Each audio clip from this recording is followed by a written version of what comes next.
One of my favorite quotes is, and I don't know who created this statement, I just know that it's one of my favorite quotes. Um, I heard it in a sermon once, years ago, about 15 years ago to be exact. Until the pain of remaining the same is greater than the pain to change, you're going to choose to remain the same. Human nature. It's something that we do.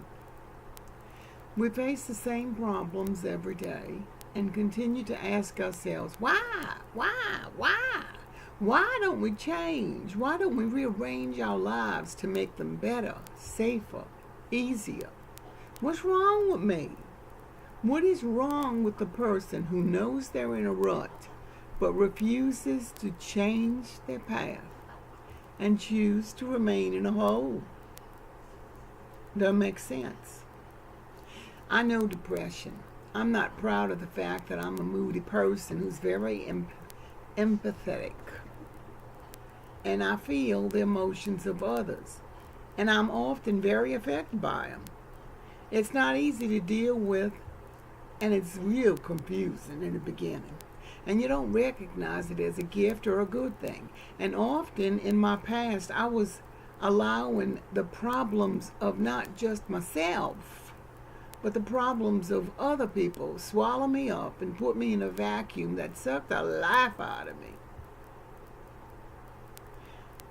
In the 1900s, when they ended, right around 1998, I fixed myself. I lost 130 pounds and I learned how to be active. I exercised. I became an exercise enthusiast. In fact, I became a crazy person when it came to exercising. I learned how to be active. I stopped eating sugar, which is my biggest trigger. And I know that I'm a sugar addict because once I start eating it, I can't stop. Um, and I managed to stay clean. I managed to eat healthy. I managed to work out. I managed to keep myself in a happy, healthy, fit state for over 11 years. What changed that? Well, I'll tell you. My daughter got sick, and I faced her problem. I didn't just face it, I felt it. It pulled me down, and I was consumed with not just my problems, but with her problems. I forgot all about my problems. I put them out the window. I said, oh, they're not important. The only thing that's important right now is to make sure that she gets better. I had the agreement of my family. In fact, they all blamed me for it. They said it was all my fault. I was fat, I made her fat. I was sick, I made her sick. I didn't take care of her. I didn't do enough for her. The nerve of me trying to be happy. The nerve of me trying to be healthy. The nerve of me trying to find a happy place in the world when I had a daughter who was sick and needed me. I needed to change her. I needed to fix her. I was responsible for her. I accepted that. I put it on myself. And I tried very hard to change her, to fix her, to make her better. I accepted the blame, the ridicule, everything that my family was putting on me.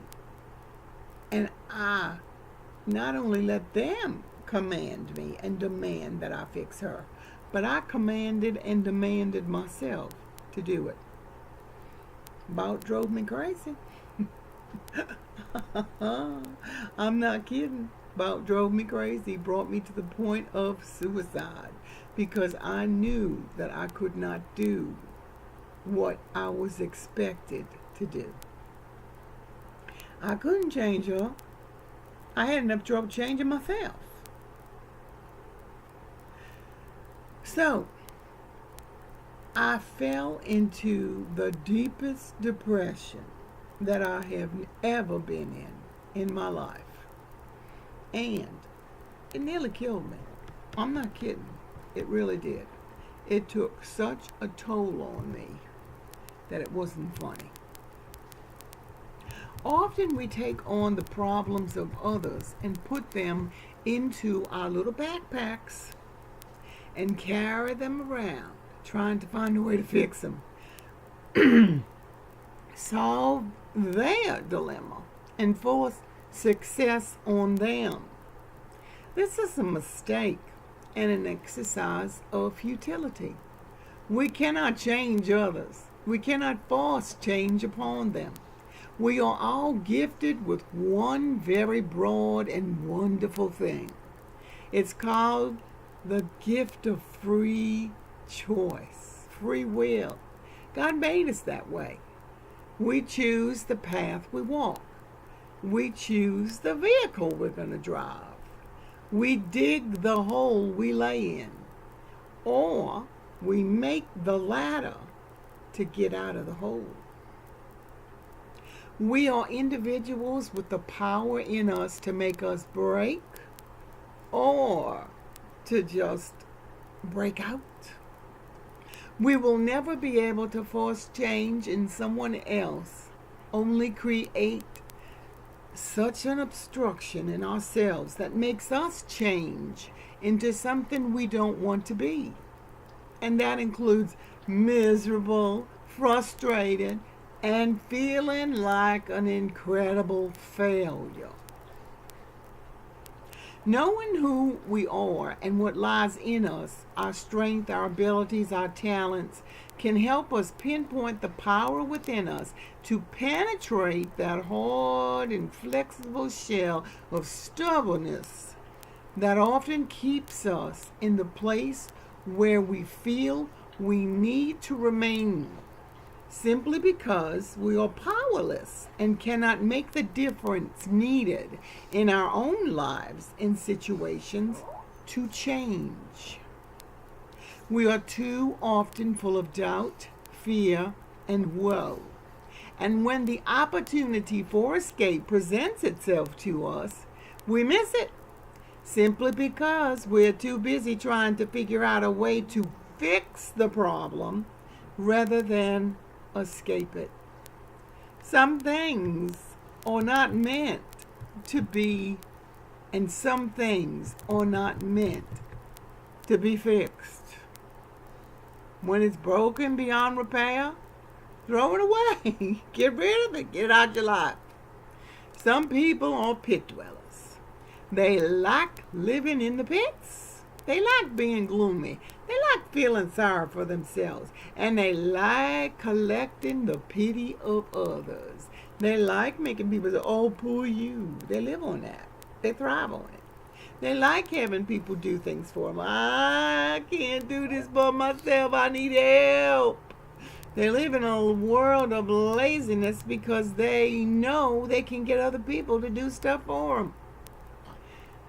And some people are so full of fear and discontent that they become comfortable in their place of defeat, in spite of the stink and the misery it causes them. I remember 4 years ago when I had numbed myself to the reality of what I was going through and was focusing on fixing my family completely, not realizing that I supported a family. I had become an afterthought. I was the glue between the two pieces that didn't want to stick together, and they were under protest. And honey, there ain't no glue in the world. Super glue, gorilla glue, magic glue, mighty glue. I don't care what kind of glue it is. It's not going to be strong enough to hold two pieces of anything together that are constantly finding ways to yank, tug, and pull themselves apart.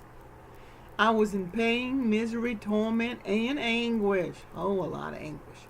But in my poor, pitiful heart of lost assurance and self-esteem, I had to keep trying to move on with these two big weights holding me down. Was it easy? Oh, heck no. In fact, I don't think I moved anywhere. except for deeper and deeper into my chair, deeper and deeper into my hole. It wasn't until I got so sick and lost almost all of my mobility that I began to realize how much trouble I was in. And one day, I'll never forget this day as long as I live, the electricity went off. The lights went out. And we lost power. And I was sitting there in the late afternoon. It wasn't quite dark yet. There was still enough light for me to see my reflection in that great big old 60-inch TV that I sat in front of practically all day long because I couldn't move, nor did I want to. I didn't even want to change my clothes in the morning. I got up, stayed in my nightgown, I was the whole day just frozen. Just didn't want to move, didn't want to do nothing. But when I saw my reflection and I saw what I had become, I was forced to look at me. I was forced to see it. And when I did, I didn't recognize myself. That's when it happened. That's when the pain of remaining the same became greater than the pain to change.